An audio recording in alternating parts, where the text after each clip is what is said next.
Bom dia, me chamo Natália e o meu grupo é composto por Dandara Silva, Emily Campos, Samuel Lúcio e Tiago Oliveira. Hoje vamos falar sobre o livro Apropriação Cultural, Feminismos Plurais, coordenado por Djamila Ribeiro e o autor Rodney William. Rodney abre uma questão importante em uma de suas entrevistas. Era um debate muito intenso de acontecimentos, uma série de fatos que estavam instigando a população do que pode e do que não pode, cita o autor. Na página 166, Rodney escreve sobre o bolinho de Jesus. Falar sobre apropriação cultural e alimentação não implica estabelecer o que pode ou não ser consumido. Ninguém está proibido de provar ou preparar iguarias de outras culturas. Aliás, a experiência gastronômica é uma das melhores formas de intercâmbio cultural, além de uma grande oportunidade de exercitar o aprendizado e o respeito à diversidade.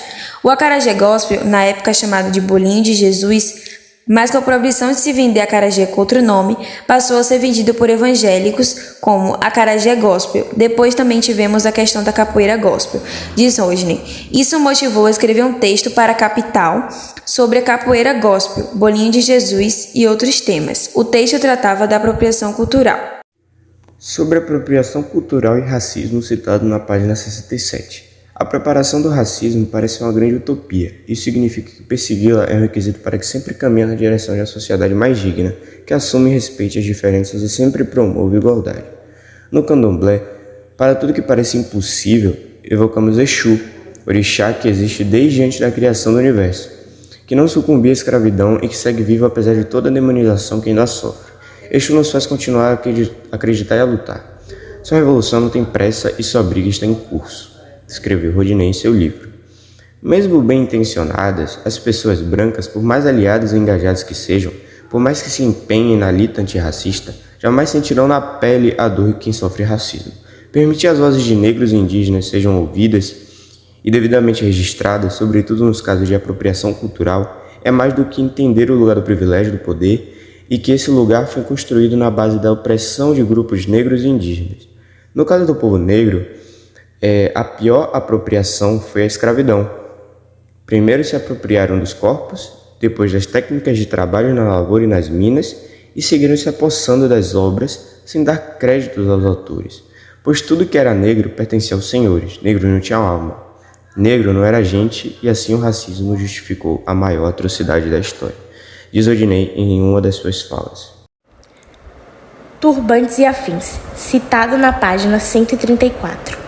Tentar entender os significados ainda é o melhor parâmetro para saber o que pode e o que não pode em termos de apropriação cultural. Turbantes, tranças, dreads, elementos religiosos e étnicos em geral, jamais deveriam ser adotados sem critério, sem cuidado e sem respeito. Lá vem esses pretos intransigentes dizer que branco não pode usar turbante. Pode sim, aliás deve. O que não pode é esvaziá-lo de significado. No candomblé, estamos acostumados a ver brancos de turbantes, comendo acarajé e dançando com seus orixás. Fazer parte de uma religião negra denota, no entanto, assumir valores culturais ou aceitar uma identidade que difere em muitos aspectos daquilo que pregam a fé cristã e o conjunto de princípios ocidentais, cita Rodney no texto em que escreveu para a Carta Capital.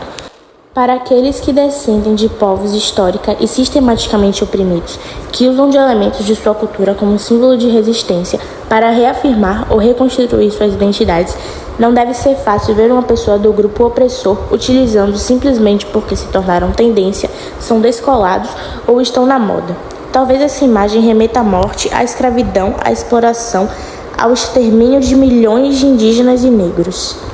Para mulheres negras, os turbantes e o próprio cabelo são uma forma de afirmação política.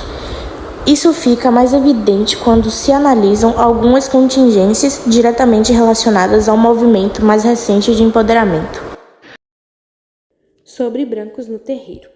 No candomblé, todos estamos acostumados a ver pessoas brancas de turbantes, com seus tradicionais trajes de baiana e indumentárias africanas, comendo acarajé e dançando com seus orixás. Contudo, fazer parte de uma religião negra denota assumir valores culturais ou aceitar uma identidade que difere em muitos aspectos daquilo que pregam a fé cristã e o conjunto de princípios ocidentais, como escreveu Rodney em seu livro. Por mais que sejam adotadas por pessoas de outras origens étnicas, religiões como o islamismo, o budismo, o hinduísmo, entre outras, não têm suas origens apagadas. Todos conhecem e respeitam sua ascendência árabe ou oriental. Por que orixá tem que ser amor, energia? Por que não pode ter cor? Isso quer dizer que o branco não pode ser de candomblé? Muito pelo contrário, pode e deve.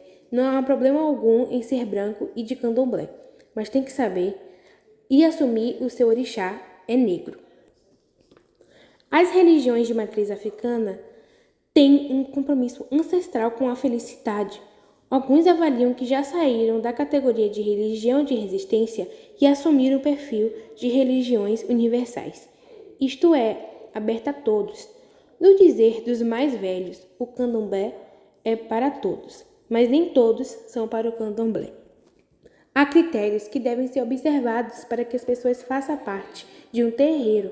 Com respeito, todos são bem-vindos e podem participar, dançar as insígnias e, inclusive, os turbantes, e até se iniciar. Samba e Bossa Nova, citado na página 145. Hilária Bautista Almeida, a famosa Tia Ciata, é considerada a grande mão do samba. Era Ialorixá e, como a boa filha de Oxum, excelente cozinheira. No quintal de sua casa, na Praça 11, no Rio de Janeiro, nasceu o samba como um gênero musical genuinamente brasileiro. Esse ritmo representa o país no mundo inteiro e tornou-se um verdadeiro patrimônio nacional. Como cantou o mestre Nelson Sargento, samba, negro, forte, destemido, foi duramente perseguido na esquina, no botequim, no terreiro. Os tempos de resistência foram duros e é preciso ressaltar que talvez não exista no mundo um caso tão gritante de apropriação cultural. Continuando nos versos do velho mestre, mudaram toda a sua estrutura, te puseram outra cultura e você nem percebeu. Mais do que abraçar e envolver, talvez a tal fidalguia dos salões tenha de fato engolido o samba. Samba e capoeira sofreram o mesmo processo. Anos e anos de perseguição, torturas e mortes para preservar esse patrimônio. Aí a indústria fonográfica investe na Bossa Nova, ganha o mundo e rios de dinheiro. Os sambistas do morro, negros e pobres, acabaram, no entanto, na miséria. Essa é para você que diz que branco não pode cantar samba. Mas é claro que pode. O que não pode é negar a origem do samba, cita Rodney na Carta Capital. A história da população negra, antes e depois da abolição, é marcada por uma perseguição sistemática.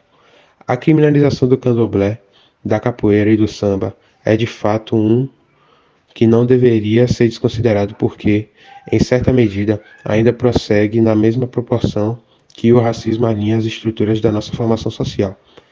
É inegável que a inserção de pessoas brancas no mundo do samba possibilita a ocupação de outros espaços no Brasil e no mundo.